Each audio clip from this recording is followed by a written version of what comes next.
Hello दोस्तों, नमस्कार। मेरे यूट्यूब चैनल पर आप सभी का स्वागत है। मैं इस सेशन में एलएलबी बीए एलएलबी वालों के लिए बैंकिंग लॉ के महत्वपूर्ण और सिलेक्टेड क्वेश्चन लेकर के आया हूं, जो आगामी परीक्षाओं के लिए बहुत ही ज़्यादा हेल्पफुल होंगे।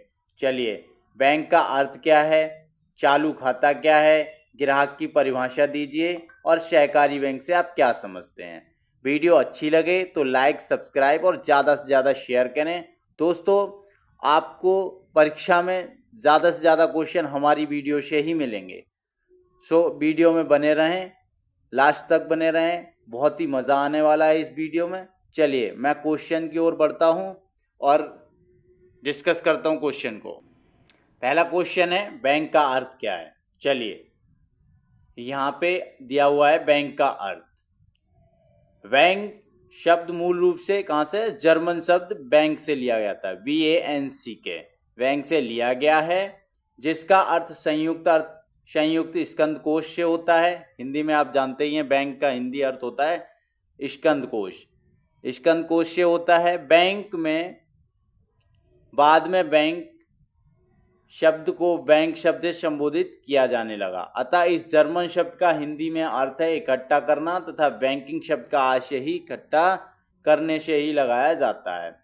क्योंकि बैंक द्वारा इकट्ठा किया जाता है, अतः बैंक से अभिप्राय ऐसी संस्था से है जो जनता से जमा के रूप में धनराशि प्राप्त करती है तथा ऋण के रूप में अथवा जमाकर्ता की मांग पर धनराशि का भुगतान करती है। चलिए, तथा ऋण के रूप में अथवा जमाकर्ता की मांग पर धनराशि का भुगतान करती है।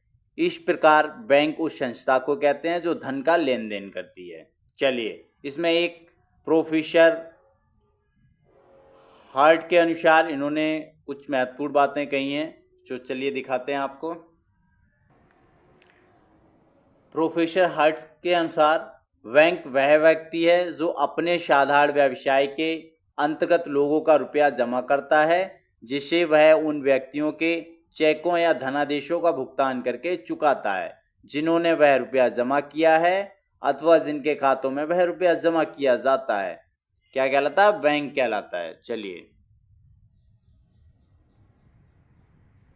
नेक्स्ट क्वेश्चन है, चालू खाता क्या है। आप देख पा रहे हैं चालू खाता क्या है। चालू खाता, चलिए चालू खाता डिस्कस करता हूं। चालू खाता निरंतर चालू रहने वाला और गतिशील खाता होता है, जिसमें से किसी भी कार्य दिवस को अनेक बार लेन देन किया जा सकता है। ग्राहक अपने चालू खाते में से जितनी बार और जितना रुपया निकालना चाहे निकाल सकता है।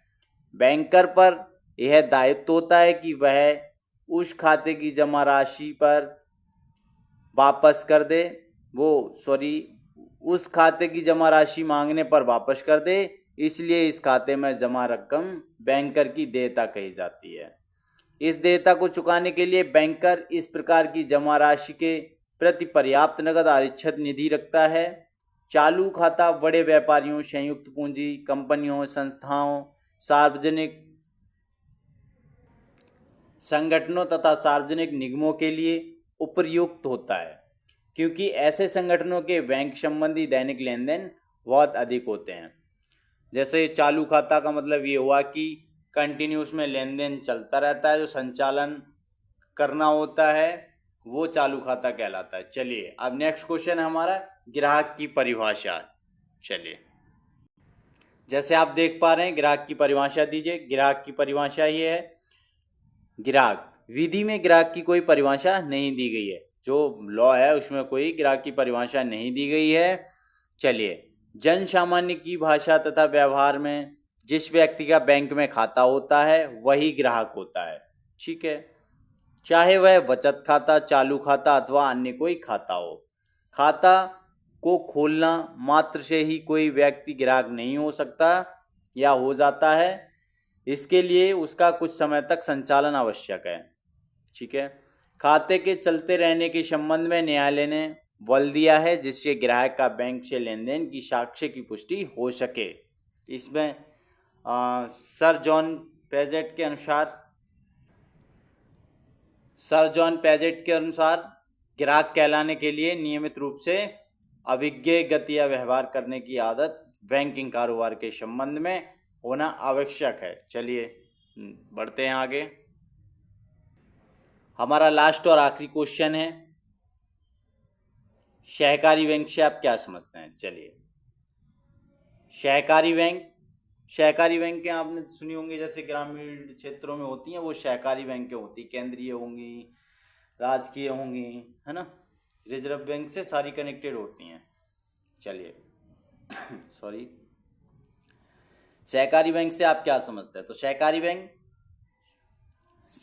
बैंक के अंतर्गत राज्य सहकारी बैंक, केंद्रीय सहकारी बैंक और प्राथमिक, ये देखिए, सहकारी बैंक और प्राथमिक सहकारी बैंक सम्मिलित हैं, जिसमें केंद्रीय सहकारी बैंक का मुख्य कार्य प्राथमिक सहकारी बैंक को वित्त उपलब्ध कराना है। केंद्रीय सहकारी बैंक को पूंजी निरीक्षकों द्वारा राज्य सहकारी बैंकों या भारतीय रिजर्व बैंक के द्वारा ऋण के रूप में प्राप्त होती है। राज्य सहकारी बैंक का मुख्य कार्य केंद्रीय सहकारी बैंकों को वित्त प्रदान करना होता है।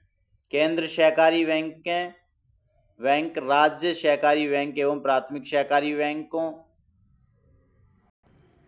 के बीच में एक मध्यस्थ का कार्य करता है। कृषकों की अल्पकालिक आवश्यकताओं की पूर्ति सहकारी बैंकों द्वारा की जाती है। कृषि वित्त पोषण एक विशेष क्षेत्र होता है, इसलिए कृषि वित्त पोषण के लिए अलग अलग बैंकों की आवश्यकता पड़ती है। कृषि वित्त पोषण में गंभीर खतरा होता है, क्योंकि कृषि उत्पादों का मूल्य परिवर्तित होता रहता है। छोटे किसानों एवं कामगारों को जिनकी पहुंच बड़े भारतीय बैंकों तक नहीं हो पाती है, उनको सस्ते एवं सरल ऋण सुविधा प्रदान करके सहकारी बैंक बहुत उपयोगी भूमिका अदा करते हैं। सहकारी बैंक सभी प्रकार के निक्षेप स्वीकार करते हैं। चलिए, ये सहकारी बैंक जैसे आप ग्रामीणों में देखते हैं, किसानों के लिए हेल्पफुल किस तरह से होते हैं। जैसे किसान को किसी भी चीज़ की ज़रूरत पड़ी, उसे फसल को पालने के लिए कोई पैसे की ज़रूरत पड़ती है, तो वो क्या करते हैं, केसीसी से सुना होगा आपने, केसीसी होता है जो किसान क्रेडिट कार्ड, उसको ग्रामीण क्षेत्रों की जो बैंकें होती हैं, छोटी छोटी बैंकें, उनसे वो केसीसी यानी कि किसान क्रेडिट कार्ड को बनवाते हैं और वहाँ से कुछ ऋण लेते हैं। फिर वो अपना फसल जब उनका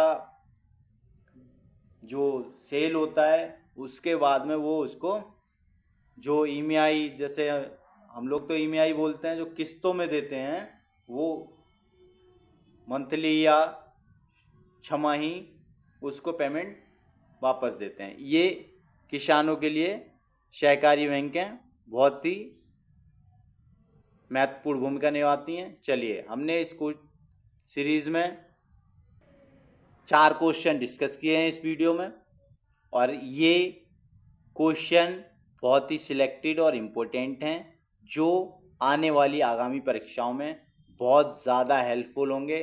तो वीडियो को शुरू से अंत तक ज़रूर देखिए, और वीडियो कैसी लगी वो कमेंट में ज़रूर बताएं, ताकि ऐसी वीडियो हम और भी लेकर के आएँ और आप लोगों को हमारी वीडियो और हमारे चैनल के माध्यम से काफ़ी हेल्प हो सके। चलिए, मिलते हैं नेक्स्ट वीडियो में, तब तक के लिए टिल देन बाय बाय, जय हिंद।